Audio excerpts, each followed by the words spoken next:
ജീവിത പാഠങ്ങളിൽ മനുഷ്യന്റെ സ്വഭാവങ്ങളെ കുറിച്ചാണ് നമ്മൾ പറഞ്ഞുകൊണ്ടിരിക്കുന്നത്. സുഖദുഃഖങ്ങളും അവബോധവും നമ്മളുടെ അകലം കൂടുന്തോറും, അതായത് സുഖത്തിൽ നിന്നും സന്തോഷങ്ങളിൽ നിന്നും നമ്മൾ അകലം പാലിക്കും തോറും ദുഃഖങ്ങളും അതുപോലെ കുറഞ്ഞു തുടങ്ങും. നമ്മൾ അമിതമായി സന്തോഷിക്കാൻ പോകുന്നതിനനുസരിച്ചാണ് നമ്മുടെ പ്രശ്നങ്ങൾ വർദ്ധിക്കുന്നത്, കൂടുന്നത്. ഭഗവാൻ ബുദ്ധന്റെ പ്രധാനപ്പെട്ട ഈ അഷ്ടാംഗ ഉപദേശം യോഗ എന്ന് പറയുന്നതില് ഭഗവാൻ പറയുന്ന പ്രധാനപ്പെട്ട ഒരു പ്രശ്നം മനുഷ്യന്റെ സർവ്വ ദുഃഖത്തിനും കാരണം അവന്റെ കാമനയാണെന്നാണ്, അവന്റെ മോഹമാണ്. മോഹം പ്രത്യേകിച്ച് പറയും, അപ്പോഴിത് പറയാം, ആഗ്രഹമാണ്. എന്തിനുള്ള ആഗ്രഹം? നമ്മുടെ ആഗ്രഹം മുഴുവനും ഒരിക്കലും ദുഃഖത്തിന് വേണ്ടിയുള്ളതല്ലല്ലോ. നമ്മുടെ ആഗ്രഹം മുഴുവനും നമുക്ക് 24 മണിക്കൂറും സുഖം അനുഭവിക്കണം, സന്തോഷിക്കണം എന്നുള്ളതാണ്. അതാണ് നമ്മുടെ ആഗ്രഹം. നമ്മൾക്ക് സന്തോഷം ലഭിക്കുന്നുണ്ട്, പക്ഷെ ലഭിക്കുമ്പോൾ പ്രശ്നം നമുക്ക് അത് പോരാ എന്നുള്ളതാണ്. പിന്നെ പൂന്താനം നമ്പൂതിരി ജ്ഞാനപ്പാരി പറയുന്ന പോലെ 1 കിട്ടുമ്പോൾ 10, 10 കിട്ടുമ്പോൾ 100, 100 കിട്ടുമ്പോൾ 1000 നമുക്ക് തികയുന്നില്ല. അത് നമ്മുടെ മനസ്സ് നമ്മളെ ഒരു നിർത്താൻ അനുവദിക്കുന്നില്ല. അതിന്റെ പുറകെ പോയി ജീവിതം പൂർണ്ണമായും ദുഃഖമയമായും ആകുന്നു എന്നാണ് ബുദ്ധ ഭഗവാന്റെ പ്രധാന ഉപദേശം പോലും. നമ്മൾ സന്തോഷങ്ങളിൽ നിന്നും ദുഃഖങ്ങളിൽ നിന്നും അകൽച്ച പാലിച്ചാൽ അത്ര എളുപ്പമൊന്നുമല്ല, ഇതോടെ ചെയ്യാൻ വേണ്ടി പറയുന്നതുമല്ല. ഇതൊരു മാനസികാവസ്ഥയിൽ നമ്മൾ ഏതെങ്കിലുമൊക്കെ പ്രായത്തിൽ എത്തിച്ചേരേണ്ട കാര്യങ്ങളാണ്. ഇതിപ്പോ ഇങ്ങനെ ഓരോ വിഷയങ്ങളായിട്ട് പറയുമ്പോൾ പറഞ്ഞു പോകുന്നതേ ഉള്ളൂ. അതല്ലാതെ ഇതൊന്നും നടപ്പിലാക്കാൻ പറ്റില്ല എന്ന് പറഞ്ഞ് നിങ്ങൾ വിഷമിക്കുകയൊന്നും വേണ്ട. നിങ്ങളെന്നല്ല ഞാനും. അവരെ ഇങ്ങനെ ഇതാണ് യഥാർത്ഥ കാര്യമെന്ന് ഒന്ന് അറിഞ്ഞിരിക്കാൻ പറയുന്നതേ ഉള്ളൂ. സന്തോഷങ്ങളോട് നമ്മൾ അമിതമായി ആഭിമുഖ്യം കാണിക്കാതിരിക്കുമ്പോൾ അത്രയ്ക്കും നമ്മളിൽ നിന്നും ദുഃഖങ്ങൾ അകന്നു തുടങ്ങും. നമുക്ക് ദുഃഖത്തിന്റെ അളവ് വളരെ കുറയും. നമ്മൾ അമിതമായി സുഖവും സന്തോഷവും തേടാൻ പോകുമ്പോഴാണ് നമ്മൾ കൂടുതൽ പ്രശ്നങ്ങളിൽ പോയി കുരുങ്ങുകയും ദുഃഖം നമ്മളുടെ കടുത്ത സ്വഭാവമായി മാറുകയും ചെയ്യുന്നത്. പക്ഷെ ഇങ്ങനെ നമ്മൾ ചിന്തിച്ചു തുടങ്ങിയാൽ, ഇങ്ങനെ നമ്മൾ ശ്രമിച്ചു തുടങ്ങിയാൽ നമുക്ക് മനസ്സിലാവും ഇത് രണ്ടും സാങ്കല്പികമാണ്. സുഖവും സങ്കല്പമാണ്, ദുഃഖവും സങ്കല്പം. ഇത് രണ്ടും അല്ലാത്ത വിഷയങ്ങളോട് നമുക്കിപ്പോ അസുഖം വരുന്നത് വലിയ സങ്കല്പമൊന്നുമില്ല, നമ്മൾ ഇത്തിരി വേദന അനുഭവിക്കണം. ആ കാര്യമല്ല പറയുന്നത്, പൊതു കാര്യങ്ങൾ, പ്രത്യേകിച്ച് മാനസികം. നമ്മുടെ സുഖങ്ങൾ മിക്കതും സാങ്കല്പികമാണെന്നും നമ്മുടെ ദുഃഖങ്ങൾ, പ്രധാനമായിട്ടും അതാണ് ബുദ്ധിമുട്ട്, നമ്മുടെ ദുഃഖങ്ങൾ പോലും കൂടുതലും സാങ്കല്പികമാണെന്നും ക്രമേണ നമ്മളിൽ ബോധമുണ്ടാവും.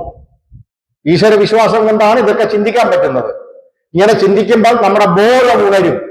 അങ്ങനെ ബോധം ഉണരുമ്പോൾ നമുക്ക് അമിതമായ ചെറിയ ചെറിയ കാര്യങ്ങളിൽ വലിയ സന്തോഷവും തോന്നില്ല. നമുക്ക് വലിയ പ്രയാസങ്ങളും ദുഃഖങ്ങളും നമുക്ക് വലുതായിട്ട് ഫീൽ ചെയ്യില്ല. നമുക്ക് അതിന്റെ അളവ് കുറഞ്ഞിട്ട്, അഥവാ നമുക്ക് ദുഃഖമൊക്കെ ഉണ്ടായി കരച്ചിലും സങ്കടമൊക്കെ വന്നാൽ പോലും അത് മണിക്കൂറുകൾ കൊണ്ട് അവസാനിക്കും. 3, 4, 5 ദിവസങ്ങളും ആഴ്ചയും മാസവും വർഷവും ഒക്കെ ദുഃഖിച്ച് നടക്കുന്ന ഒരു വിഷയം നമുക്കുണ്ടാവില്ല. കാരണം നമ്മുടെ ബോധത്തിൽ ഒരു ഉണർവ് ഉണ്ടാവുന്നത് കൊണ്ട്. രണ്ടിൽ നിന്നും നമ്മൾ അകന്ന് നിന്ന് നിരീക്ഷിക്കണമെന്ന് പറഞ്ഞല്ലോ. നമ്മൾ ആദ്യം അകന്ന് നിരീക്ഷിക്കേണ്ടത് ദുഃഖത്തിൽ നിന്നല്ല. ദുഃഖത്തിൽ നിന്നും അകന്ന് നിരീക്ഷിക്കാൻ വളരെ ബുദ്ധിമുട്ടാണ്. ദുഃഖം വന്ന് കയറി കഴിഞ്ഞാൽ പിന്നെ നമ്മൾ എങ്ങനെയാ നിരീക്ഷിച്ചുകൊണ്ടിരിക്കുന്നത്? ദുഃഖം നമ്മൾ വളരെ പാടുപെടുന്ന ഒരു വിഷയമാണല്ലോ ദുഃഖം എന്ന് പറയുന്നത്. അപ്പൊ അതിനെ ഈ ദൂരെ നിന്ന് നോക്കാനൊക്കെ അത്ര എളുപ്പമൊന്നുമല്ല ഈ പറയും പോലെ. പക്ഷേ നമ്മൾ സന്തോഷങ്ങളെന്നും സുഖങ്ങളെന്നും പറയുന്ന ചെറിയ ചെറിയ വിഷയങ്ങളെ നമ്മൾ അകന്നു നിന്ന് നോക്കണം. കാരണം അത്ര വലിയ സുഖമൊന്നും അനുഭവിക്കേണ്ട കാര്യമൊന്നുമല്ല. അത് അവരൊക്കെ നിന്നോട്ടെ. ഭയങ്കരമായിട്ട് നമ്മൾ തുള്ളിച്ചാടി വളരെയധികം വിഷയം ഉണ്ടാക്കേണ്ട കാര്യമില്ല. ധാരാളം നാട്ടുകാരെ വിളിച്ചു കൂട്ടി ഇത്രയും സന്തോഷിക്കേണ്ട കാര്യമൊന്നുമില്ല എന്ന രീതിയിൽ ഈ സുഖത്തിനോട് ചെറിയ ചെറിയ ചെറിയ ചെറിയ അകൽച്ച കാണിച്ചു തുടങ്ങിയാൽ മതി. വളരെ ചെറുത് മതി. നമ്മൾ സമൂഹത്തിലാണ് ജീവിക്കുന്നത്. മറ്റുള്ള ആൾക്കാർക്ക് തോന്നരുത് ഇവന് തനിക്ക് സുഖമില്ല എന്ന് തോന്നരുത്. അങ്ങനെ വളരെ രഹസ്യമായിട്ട് വേണം നമ്മൾ ജീവിക്കാൻ. ഒന്നാമത് നമ്മളിതൊക്കെ കെട്ടിപ്പിടിച്ചുകൊണ്ട് ഉടനെ നടപ്പിലാക്കാൻ പോയാൽ സമൂഹമാണ് നമ്മുടെ കൂടെ ഉള്ളത്.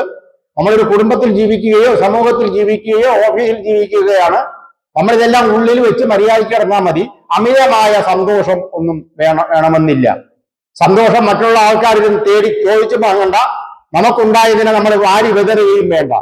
സന്തോഷം വന്നു, എനിക്ക് സന്തോഷം തന്നെ, ഓക്കെ, അതവിടെ നിൽക്കട്ടെ എന്ന രീതിയിൽ ഒന്ന് കുറെ ശീലിച്ച് കഴിയുമ്പോൾ നമ്മൾ പോലും അറിയാതെ ദുഃഖം നമ്മുടെ സകലം അകലെ നിന്ന് നോക്കാൻ തുടങ്ങുമെന്നാണ്. നമ്മൾ സുഖത്തിനെ അമിതമായി ആശ്ലേഷിക്കാതിരുന്നാൽ ക്രമേണ ദുഃഖത്തിന് മനസ്സിലാവും നമ്മൾ സുഖത്തിന് വലുതായിട്ട് മൈൻഡ് ചെയ്യുന്നില്ല, സുഖത്തിന് വേണ്ടി കിടന്ന് ഓടുന്നില്ല. സുഖം കൊണ്ട് കൊടുത്തിട്ട് അവൻ വാങ്ങിച്ച് അവിടെ കസേരയിൽ വെച്ചിട്ട് ഉണ്ടാതിരിക്കുകയാണ്.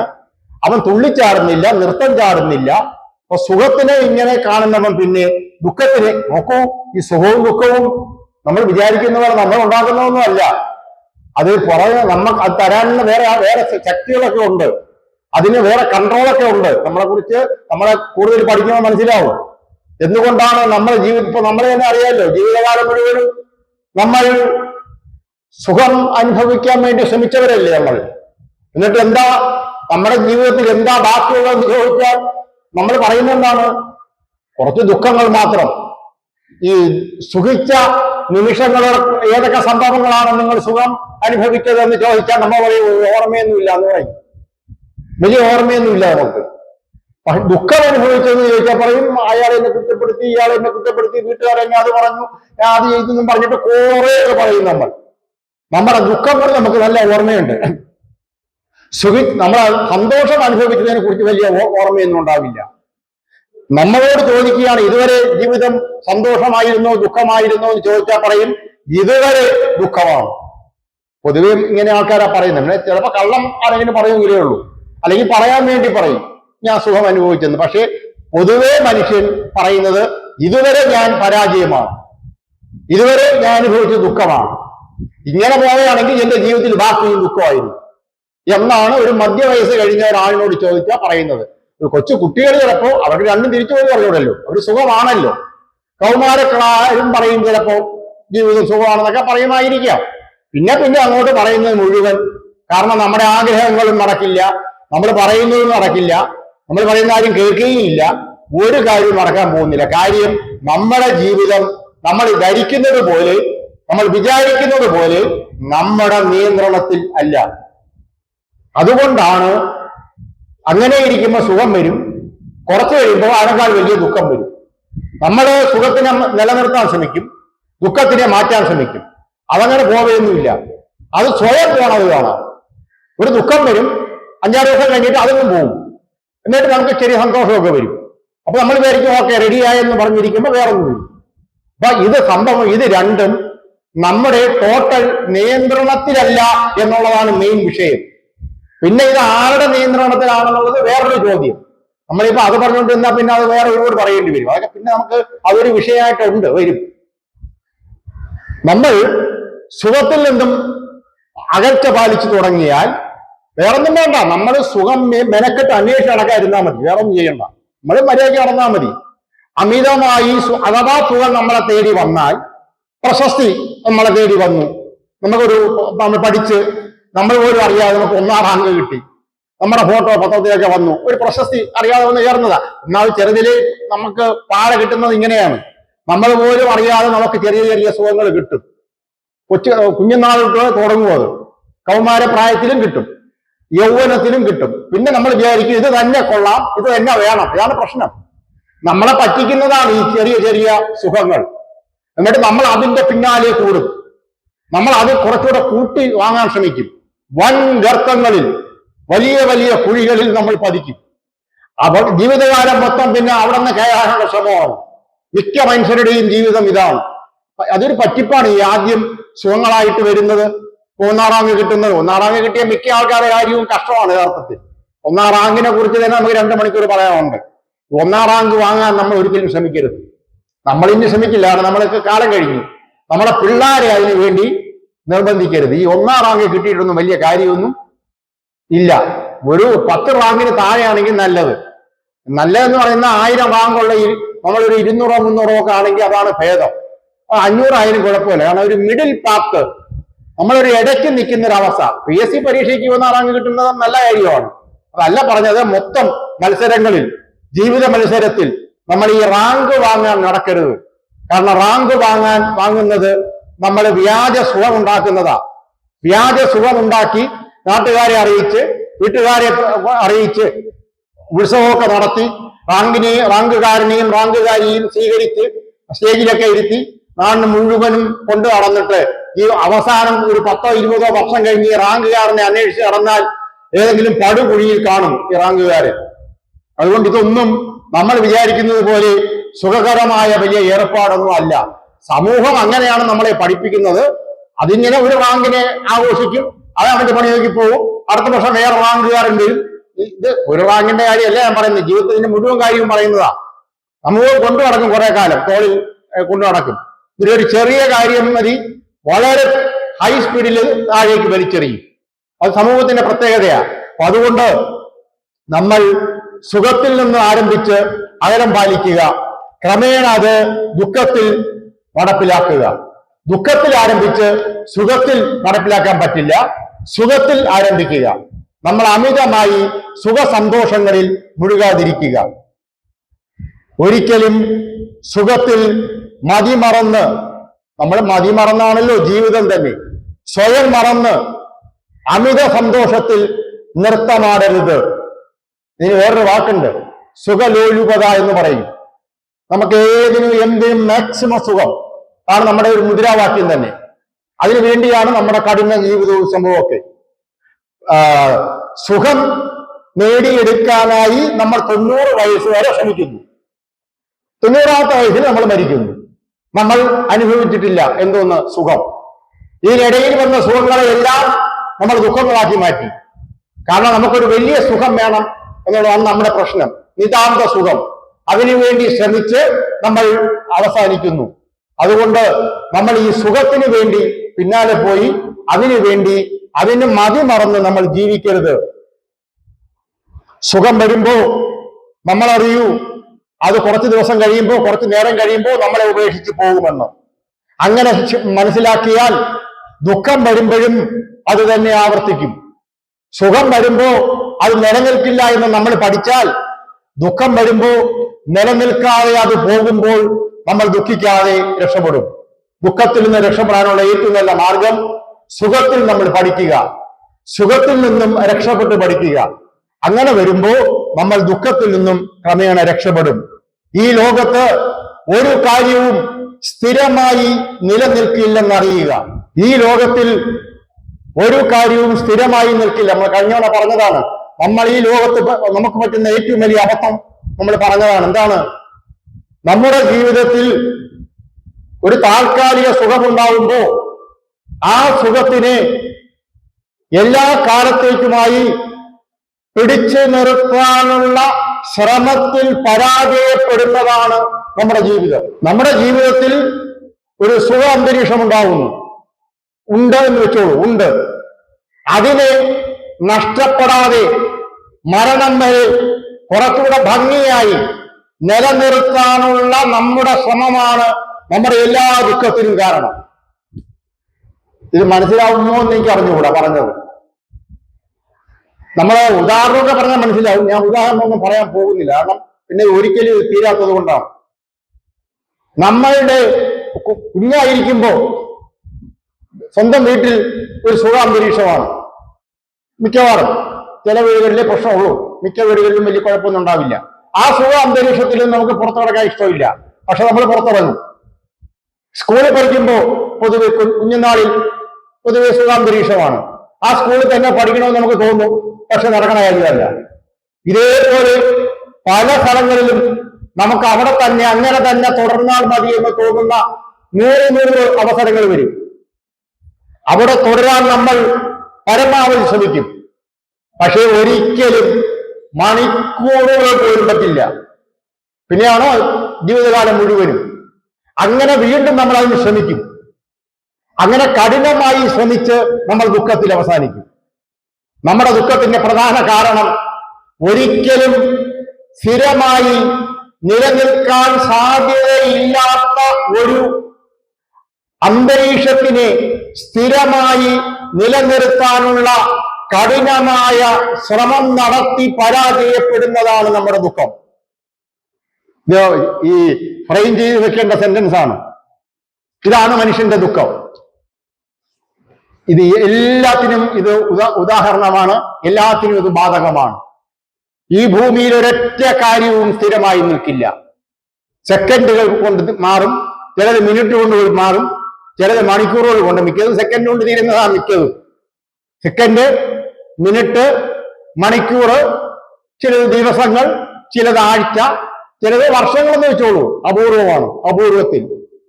അതിനെ നമുക്ക് സ്ഥിരമായി നമ്മളെ കയ്യിൽ നിലനിർത്തണം. ആ അന്തരീക്ഷത്തിൽ നമുക്ക് നിൽക്കണം, ആ അവസ്ഥയിൽ നമുക്ക് നിൽക്കണം. നടക്കുന്ന കാര്യമേ അല്ല. രണ്ട് കാര്യമുണ്ട്. ഒന്ന്, അഥവാ കുറച്ച് നിലനിർത്താൻ ശ്രമിച്ചാൽ തന്നെ അത് ആ അന്തരീക്ഷം ക്രമേണ നമുക്ക് ആന്റിയായി തീരും, നമുക്കെതിരായി മാറും. അത് പ്രകൃതിയുടെ, നമ്മുടെ ജീവിതത്തിന്റെ ഒരു പ്രത്യേകതയാണ്. നമുക്ക് സുഖം തന്ന ഒരു കാര്യം 2, 3, 4 ദിവസം കഴിയുമ്പോൾ ആ അന്തരീക്ഷം നമുക്ക് ആന്റിയായി മാറും, ആ ആള് നമുക്ക് ആന്റിയായി മാറും, എതിരായി മാറും. ഏത് അവസ്ഥയും നമുക്ക് ഓപ്പോസിറ്റ് ആവും. നമുക്ക് ഓപ്പോസിറ്റ് ആവാത്ത ഒരേ ഒരു അവസ്ഥയെ ഞാൻ നോക്കിയിട്ട് കാണുന്നുള്ളൂ, അത് ഈശ്വരനാമ ജപമാണ്. അത് നമുക്കെതിരെ വരില്ല. ഈശ്വരനാമം ജപം മര്യാദയ്ക്ക് രഹസ്യമായി ഈശ്വരനെ വിളിച്ചു നടന്നാൽ അത് നമുക്ക് ആന്റിയൊന്നും ആവില്ല. അതൊഴിച്ച് മനുഷ്യനുമായി ബന്ധപ്പെട്ട, സമൂഹവുമായി ബന്ധപ്പെട്ട, നമ്മുടെ ഫാമിലി ആയാലും ശരി, പുറത്തായാലും ശരി, ഇതുമായി ബന്ധപ്പെട്ട ഏത് കാര്യവും ക്രമേണ നമുക്ക് ഓപ്പോസിറ്റ് ആവും.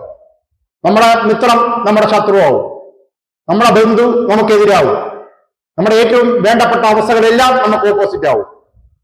ഒറ്റവാക്കി പറഞ്ഞാൽ നമ്മുടെ എല്ലാ സുഖങ്ങളും നമ്മുടെ ദുഃഖങ്ങളായി മാറും. അതൊരു ജീവിത നിയമമാണ്, അത് മനസ്സിലായിക്കോളൂ. നമ്മുടെ മിസ്റ്റേക്കാണ് നമ്മൾ കരുതുന്നതാ, അതുകൊണ്ട് നമ്മൾ ദുഃഖിക്കുന്നത്. നമ്മൾ വിചാരിക്കുന്നത് എനിക്കൊരു അബദ്ധം പറ്റി, എനിക്കൊരു മിസ്റ്റേക്ക് പറ്റി എന്നാണ്. എന്റെ സുഹൃത്തിനോട് ഞാൻ ആ വാക്ക് പറഞ്ഞത് തെറ്റിപ്പോയി എന്ന്. സമയമാകുമ്പോൾ നമ്മൾ ആ വാക്ക് പറയിപ്പിക്കും വേറെ ഏതോ ഒരു ശക്തി, അവിടെ തെറ്റും, അല്ലെങ്കിൽ ആ ആള് നമുക്കെതിരെ പറയും. ഇതൊരു ജീവിത പ്രതിഭാസമാണ്. സ്ഥിരമായി ഒന്നും നിൽക്കാൻ അനുവദിക്കില്ല. സ്ഥിരമായി നിൽക്കുന്നത് ബോധമാണ്, നമ്മുടെ ബോധം. അത് സ്ഥിരമാണ്. നമ്മുടെ മനസ്സാണെങ്കിലോ സെക്കൻഡ് വെച്ച് ഇങ്ങനെ കൊടുങ്കാറ്റിൽ ഒലയുന്നതാണ് നമ്മുടെ മനസ്സ്. നമ്മുടെ ശരീരമാണെങ്കിലോ രാവിലെ ഒരു അവസ്ഥ, ഉച്ചയ്ക്ക് അവസ്ഥ, വൈകുന്നേരം വേറൊരു അവസ്ഥ, എന്തെല്ലാം മാറ്റം. നമ്മുടെ കാലാവസ്ഥയോ, നമ്മുടെ സമൂഹമോ, നമ്മുടെ കൂടെയുള്ളവരോ എല്ലാവരും മാറിക്കൊണ്ടിരിക്കുന്നു. പിന്നെ ബാക്കിയുള്ളവർ ഇങ്ങനെ മരിച്ചുകൊണ്ടേയിരിക്കുന്നു, വേറെ ജനിച്ചുകൊണ്ടേയിരിക്കുന്നു. നമ്മളാണെങ്കിൽ പ്രായം അങ്ങനെ കൂടിക്കൊണ്ടേയിരിക്കുന്നു. നമ്മുടെ പ്രതീക്ഷകളൊന്നും നടപ്പിലാവാതെ പോയിക്കൊണ്ടിരിക്കുന്നു. ആകെ നമ്മുടെ കൂടെ നിൽക്കുന്നത് ഈശ്വരനും ഈശ്വര നാമജപവും ആ ബോധവുമാണ്. അത് നമ്മുടെ ബോധമാണ്. ആ ബോധത്തിന് വലിയ മാറ്റമൊന്നും വരില്ല. നമ്മൾ 5 വയസ്സാകുമ്പോഴും 10 വയസ്സായാലും 15 വയസ്സായാലും യുവാവായാലും യുവതിയായാലും വൃദ്ധയായാലും എന്തായാലും നമുക്കൊരു ബോധമുണ്ട്. ആ ഒറിജിനൽ ബോധം അത് സ്ഥായിയായി നിൽക്കും. ബാക്കി നമ്മുടെ ശരീരം മുഴുവൻ മാറും, നമ്മുടെ മനസ്സ് മുഴുവൻ എപ്പോഴും മാറിക്കൊണ്ടിരിക്കും, ചിന്തകൾ മാറിക്കൊണ്ടിരിക്കും. ഇത് മൂന്നും മാറുന്ന അവസ്ഥയിൽ പിന്നെ ലോകത്തിന് എന്താ ബാക്കിയുള്ളത്? മുഴുവനും മാറിക്കൊണ്ടിരിക്കുന്നു. അങ്ങനെ മാറിക്കൊണ്ടിരിക്കുന്ന ഈ ലോകത്തിൽ എല്ലാത്തിനെയും സ്ഥിരമായി പിടിച്ചു നിർത്താനുള്ള നമ്മുടെ ശ്രമമാണ് നമ്മുടെ ഏറ്റവും വലിയ ദുഃഖമാണെന്ന് നമ്മൾ പഠിക്കണം, അറിയണം. എന്തും വരും, വന്നിട്ട് ചിലപ്പോൾ വെയിറ്റ് ചെയ്യും, അത് കഴിഞ്ഞ് പോകും. വന്നിട്ട് പോകാത്ത ഒന്നും ഈ ഭൂമിയിലില്ല. നമ്മൾ അതിൽ ഏറ്റവും നല്ല ഉദാഹരണം നമ്മൾ തന്നെ. നമ്മൾ എവിടെ നിന്നോ വന്നു, ഇപ്പൊ ഇവിടെ തൽക്കാലം ഇവിടെ ഉണ്ട്, ഇനി നമ്മൾ തിരിച്ചു പോകും. ഒറ്റയ്ക്കാണ് വന്നത്. ജീവിക്കുമ്പോൾ കൂടെ ആൾക്കാരുണ്ടെന്ന് തോന്നുന്നതാണ്, അപ്പോഴും ഒറ്റയ്ക്ക് തന്നെയാണ്. തിരിച്ചു മടങ്ങുമ്പോഴും ഒറ്റയ്ക്ക് തിരിച്ചു പോകുന്നു. അത് നമ്മൾ അറിയുക. ഈ ലോകത്തൊരിക്കലും ഒന്നും സ്ഥിരമായി നിൽക്കാൻ എന്തോ ഈ ലോകം അനുവദിക്കുന്നില്ല, ഈ പ്രപഞ്ചം അത് അനുവദിക്കുന്നില്ല. ഈശ്വരൻ അങ്ങനെ ഉദ്ദേശിക്കുന്നുമില്ല. സുഖം വരുമ്പോ അതിനെ സാക്ഷിയായി, വിറ്റ്നസ്സായി നോക്കി നിന്നാൽ ആ സുഖം ഇല്ലാതാകും. ഇതൊരു ബുദ്ധിമുട്ടുള്ള കാര്യമാണ്. നമുക്ക് കുറച്ച് സുഖം കിട്ടി ഇരുന്നിരുന്ന്, അങ്ങനെ കിട്ടുന്ന സുഖം നമ്മൾ സാക്ഷിയായി നോക്കി ഇല്ലാതാക്കാൻ നമ്മൾ തയ്യാറാവില്ല. നമുക്ക് ഒന്നാമത് സുഖം ഇല്ല, സന്തോഷമില്ല. അപ്പോഴാ കുറച്ച് സന്തോഷം വന്നത്. നമ്മൾ പറയുന്നു അതിനെ സാക്ഷിയായി നോക്കിക്കാണാൻ. പക്ഷെ എന്ത് പറ്റുമെന്ന് ചോദിച്ചാൽ നമ്മുടെ ജീവിതത്തിൽ വലിയ സന്തോഷവും കാണില്ല. അതുകൂടെ ഒരു ചെറിയ പ്രശ്നമാണ്. അതുകൊണ്ടാണ് മനുഷ്യൻ ഇത് ചെയ്യാത്തത്. നമ്മുടെ ജീവിതത്തിൽ വലിയ ആഹ്ലാദ നിമിഷങ്ങളൊന്നും പിന്നെ ഉണ്ടാവില്ല. പക്ഷെ അതിലൊരു ഗുണഭാഗം ഏതാണെന്ന് ചോദിച്ചാൽ ആഹ്ലാദ നിമിഷങ്ങളുടെ എണ്ണവും അളവും തീവ്രതയൊക്കെ കുറയുമ്പോൾ നമ്മളിൽ അമിതമായ ദുഃഖവും ഉണ്ടാവാതെ പോകും. ഇത് തമ്മിൽ ഭയങ്കര ബന്ധമാണ്. സുഖവും ദുഃഖവും തമ്മിൽ അവർ തമ്മിൽ വലിയ കമ്പനിയാണ്. അവർ തമ്മിൽ അടുത്ത ബന്ധുക്കളും സുഹൃത്തുക്കളുമാണ്. അവർ ഒറ്റയ്ക്ക് വരുന്ന പ്രശ്നമേ ഇല്ല. നല്ലൊരു കാര്യമാണ് പറഞ്ഞത്, ശ്രദ്ധിക്കൂ. അവർ തമ്മിൽ വലിയ അടുപ്പമാണ്. നമ്മൾ വിചാരിക്കുന്ന പോലെ അവർ തമ്മിൽ പരസ്പരം കണ്ടുമുട്ടാറില്ല, അവർ തമ്മിൽ ബന്ധമില്ല എന്നുള്ളത് നമ്മുടെ ചിന്തയാണ്. വാസ്തവത്തിൽ നമ്മുടെ സുഖത്തിന്റെ ബാക്കിൽ ദുഃഖം ഒളിഞ്ഞിരിക്കുന്നു. അങ്ങനെ വരുമ്പോൾ തിരിച്ചും ചിന്തിക്കണം, നമ്മുടെ ദുഃഖത്തിന്റെ പിറകിൽ സുഖം ഒളിഞ്ഞിരിക്കുന്നു. അതുകൊണ്ടാണ് പറയുന്നത് ഒരു നാണയത്തിന്റെ രണ്ട് വശങ്ങളാണവ. അത് നമ്മൾ അറിയൂ. നമ്മൾ സ്വയം മറന്ന് സന്തോഷിച്ചാൽ സുഖം വീണ്ടും വീണ്ടും വരും, നമ്മളെ സുഖിപ്പിക്കാനായിട്ട് വരും. അത് ഒരു കളിപ്പീരാണ്. സ്വയം മറന്ന് സന്തോഷിക്കുമ്പോൾ നമുക്ക് തോന്നും, കൊള്ളാമെന്ന് തോന്നും, പക്ഷേ അത് ആവർത്തിക്കും. തിരിച്ച് സുഖം വരുമ്പോൾ നമ്മൾ സ്വയം മറന്ന് സന്തോഷിക്കില്ല എന്ന് വെച്ചോളൂ. ക്രമേണ നമ്മളിൽ നിന്ന് സുഖം എന്ത് ചെയ്യും? സുഖം വരുമ്പോൾ നമ്മൾ അമിതമായി ആഹ്ലാദിക്കാതിരുന്നാൽ ക്രമേണ നമ്മളെ കാണാൻ ആര് വരില്ല? സുഖം വരില്ല. ഈ സുഖം നമ്മളെ കാണാൻ വരുന്നതിന്റെ അളവ് പറഞ്ഞാൽ അതിന്റെ കൂടെ വരുന്ന ആൾ വരില്ല. പിന്നെ ആര്? ദുഃഖം വരില്ല. കാരണം അവർ ഒരുമിച്ചേ വരുള്ളൂ, അവർ ഒരുമിച്ചേ പോകുള്ളൂ. നമ്മൾ പക്ഷേ ഒരു മുഖമേ കാണുള്ളൂ. അതാണ് കാര്യം. അവർ ഒരുമിച്ചേ നിലനിൽക്കുള്ളൂ. വലിയ സുഖമാണെങ്കിൽ അതിന്റെ പിന്നിൽ വലിയ ദുഃഖം. ഈ കൂടുതൽ ഇനി പറയാൻ സമയമില്ല, എന്നാലും പറയാം. ലോകത്ത് ഏറ്റവും വലിയ സുഖം അനുഭവിക്കുന്ന ആൾക്കാരെ നമ്മൾ അടുത്ത് പോയി പരിചയപ്പെടുമ്പോഴാണ് നമ്മൾ ഞെട്ടിപ്പോവും. അപ്പൊ ചോദിക്കാം, ഞാൻ എത്ര പോയി പരിചയപ്പെട്ടിട്ടുണ്ടോ? ഞാൻ വലുതായിട്ടൊന്നും പരിചയപ്പെട്ടിട്ടില്ല. പരിചയപ്പെട്ടിടത്തോളം കൊള്ളാം. അതായത് പുറമേ വളരെ വലിയ സന്തോഷഭരിതരെന്ന് നമ്മൾ കരുതുന്ന, അല്ലെങ്കിൽ അങ്ങനെയാണെന്ന് അവർ കാണിക്കുന്ന അവരോട് അടുത്ത് ചെല്ലുമ്പോഴാണ് നമ്മൾ ഞെട്ടുന്ന കാഴ്ചകൾ കാണുന്നത്. ഈശ്വരൻ ഒരിക്കലും ആനുപാതികമായിട്ടല്ലാതെ ഇത് രണ്ടും കൊടുക്കാറില്ല. സുഖം കൊടുക്കുന്നുവെങ്കിൽ അതിന് ആനുപാതികമായി ദുഃഖവും ഉണ്ടായിരിക്കും. അത് ഈ പ്രകൃതിയുടെ ഒരു നിയമമാണ്. അതുകൊണ്ട് നമ്മൾ സുഖം അമിതമായി ചോദിച്ചു വാങ്ങാതിരുന്നാൽ നമുക്ക് ഈശ്വരൻ ദുഃഖം തരുന്ന പ്രശ്നവും വരുന്നില്ല. ഇത് രണ്ട് ഈശ്വരൻ തരുന്നതല്ല, ഇതിവിടെ ഉള്ളതാണ്, നമ്മൾ കയറി എടുക്കുന്നതാണ്. നമ്മൾ വലിയ സുഖപ്പൊതി എടുക്കും, നോക്കി നടന്നിട്ട് വലിയ ഒരു പൊതിന്റെ പുറത്തെഴുതിയിട്ടുണ്ട് സുഖമെന്ന്. നമ്മൾ ഏറ്റവും വലിയ പൊതി പറ്റില്ലെങ്കിലും രണ്ട് കൈയും കൊണ്ട് പിടിച്ച് തലയെ കയറ്റി. കാരണം വലിയ സുഖമാണ് കിട്ടിയത്. പക്ഷെ പ്രശ്നം എന്താ? ഫ്രണ്ടിലാണ് സുഖമെന്ന് എഴുതിയിരിക്കുന്നത്. ആ പൊതി നമ്മൾ വളരെ പാടുപെട്ട് കറക്കി തിരിച്ച് നോക്കിയാൽ ബാക്കിൽ എന്ത് കാണാം? ദുഃഖമെന്ന വാക്ക് കാണാം. ഈ നേർ പകുതി ദുഃഖവും രണ്ട് പകുതി സുഖവുമായിരിക്കും. ഇത് ഈ ജീവിതത്തിന്റെ തത്വമാണ്, നിയമമാണ്. ഇതിനെ ഈ ലോകത്ത് ഒരു മനുഷ്യനും വയലേറ്റ് ചെയ്യാൻ പറ്റില്ല. നമ്മളെ സാധാരണ മനുഷ്യന് പറ്റില്ല. പറ്റുന്നത് അവതാരങ്ങൾക്കും യോഗിമാർക്കും പറ്റും, അവതാരങ്ങൾക്ക് പോലും പറ്റിയില്ല. അവതാരങ്ങൾ കിടന്നിപ്പെട്ട അപാട് നിങ്ങൾക്ക് അറിയാമല്ലോ. അവരെല്ലാം അവതരിച്ച് നമ്മെ രക്ഷപ്പെടുത്താൻ വന്നിട്ട് അവരുടേതായ ബുദ്ധിമുട്ടുകൾ നമ്മുടെ ആരെയും പേരൊന്നും ഞാൻ പറയുന്നില്ല, കഥയും പറയുന്നില്ല. നിങ്ങൾക്ക് തന്നെ അറിയാം നമ്മുടെ ഓരോ അവതാരങ്ങൾ എന്തുമാത്രം ബുദ്ധിമുട്ടി അനുഭവിച്ചു എന്ന്. അവർക്ക് പോലും ഭൂമിയിൽ അത് വേറൊന്നും ചെയ്യാൻ പറ്റിയില്ല, അത് അനുഭവിക്കുക. പിന്നെ ഇത് അനുഭവിക്കാതിരിക്കുന്ന പാർട്ടികൾ ഋഷിമാരാണ്, സെയിന്റുമാരാണ്. അവർ ദുഃഖിക്കാറില്ല. അതിന് കാര്യം എന്താണ്? അവർ ഒരിക്കലും സുഖം എന്തെന്ന് അന്വേഷിക്കാറില്ല, അവരൊരിക്കലും സുഖം തേടാറില്ല. ഭഗവാൻ തന്നെ ആഹാരം കഴിക്കുന്ന അറിയാമല്ലോ. ഭിക്ഷയെടുത്ത് ആഹാരം കഴിക്കുമ്പോൾ കിട്ടുന്നത് മുഴുവൻ എന്ത് ചെയ്യും? ഒരു പാത്രത്തിലിട്ട് മുഴുവൻ ഒരുമിച്ചിട്ട് കുഴയ്ക്കും. എന്നിട്ട് എന്താ? ഉപ്പും പുളിയും മധുരവും എല്ലാം കൂടെ ഇതാക്കും. പിന്നെ അതിൽ നിന്നാണ് കുറച്ചെടുത്ത ആൾക്കാർക്ക് പ്രസാദം. കേസ് വേറെയാണ്, എന്നാലും പറയാലോ, പ്രസാദമായിട്ട് കൊടുക്കുന്നത്. കാരണം എന്താ?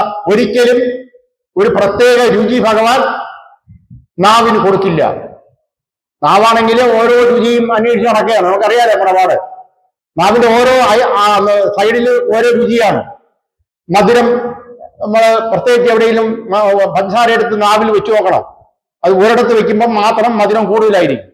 അതുപോലെ പുളി, ഉപ്പ്, ഇതെല്ലാം നാവിന് പല പല ഫലങ്ങളിലാണ് അതിന്റെ പൊസിഷൻ. ഈ നാവിന് ഒരിക്കലും ഒരു രുചി ഭഗവാൻ കൊടുക്കില്ല, അതായത് സുഖം കൊടുക്കുന്നില്ലെന്നാണ് അവിടെ അർത്ഥം. അങ്ങനെ ഓരോ സുഖവും ഏറ്റെടുക്കാത്ത ഋഷിമാര് മാത്രമേ ദുഃഖവും ഏറ്റെടുക്കാതുള്ളൂ. അവർക്ക് മാത്രമേ ഇത് രണ്ടും ഒന്നായിട്ട് കാണാനും പറ്റുള്ളൂ. അവർ അങ്ങനെ വരുമ്പോ പിന്നെ ഇത് രണ്ടിൽ നിന്നും മുക്തരായി മാറും. ഇവിടെ അതാണ് പറയുന്നത്. നമ്മൾ ഈ അമിതമായി സന്തോഷം അനുഭവിച്ച് നടക്കുമ്പോൾ നമുക്കുണ്ടാവുന്ന ഒരു ബുദ്ധിമുട്ടാണ് ഈ പറഞ്ഞത്. സുഖത്തിൽ നിന്നും മാറി നിൽക്കാൻ പറ്റുമെങ്കിൽ നമ്മൾ ദുഃഖത്തിൽ നിന്നും രക്ഷപ്പെടാൻ നമുക്ക് പറ്റും. ആരും നമ്മൾ അങ്ങനെ തയ്യാറല്ല. പക്ഷേ ഇത് അറിഞ്ഞിരിക്കൂ, പറ്റില്ലെങ്കിലും കുഴപ്പമില്ല, അറിഞ്ഞിരിക്കൂ. ചിലപ്പോൾ നമ്മൾ അറിഞ്ഞു കഴിഞ്ഞാൽ നമ്മുടെ ലൈഫിൽ എവിടെയെങ്കിലും വെച്ച് നമ്മൾ ചിലപ്പോൾ ഇത് നടപ്പിലാക്കും. എവിടെയെങ്കിലും വെച്ച്, ഈ ജന്മത്തിലല്ലെങ്കിൽ നമ്മൾ ഏതെങ്കിലും ജന്മത്തിൽ വന്ന് ഇത് നടപ്പിലാക്കും. ഏതെങ്കിലും ജന്മത്തിൽ വന്ന് നടപ്പിലാക്കിയേ പറ്റുള്ളൂ, അത് വേറെ കാര്യം. ഇത് നടപ്പിലാക്കും. കാരണം സുഖത്തിന്റെ പിന്നാലെ പോകാതിരിക്കൂ. അങ്ങനെ വരുമ്പോൾ നമ്മൾ ദുഃഖത്തിൽ നിന്നും രക്ഷപ്പെടും.